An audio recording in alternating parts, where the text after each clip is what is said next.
ঘুম থেকে উঠে আমি বসেছিলাম। তারপর মনে হলো বেলা হয়ে যাচ্ছে, আমাকে বাড়ি ফিরতে হবে, মানে পুরনো বাড়িতে।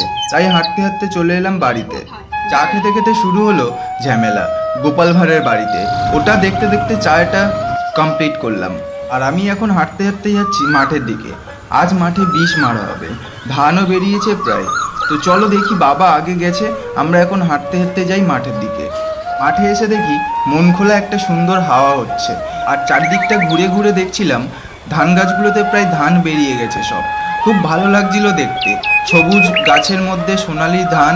খুব ভালো লাগছিল দেখতে। তোমরা দেখো কি ভালো লাগছে না দেখতে। বাবা মাঠে এই যে বীজ মারছে, আর আমি উপরে দাঁড়িয়ে দাঁড়িয়ে দেখছিলাম। চারদিকটা কিছু পোকাও লেগেছে। তো এখন দেখো হাওয়ার মধ্যে গাছগুলো কি সুন্দর মাথা দোলাচ্ছে। এটা আমি দেখতে থাকি, আর তোমরাও তোমাদের কাজ করে নাও, আর পারলে একটা সাবস্ক্রাইব করে দিও। টাটা।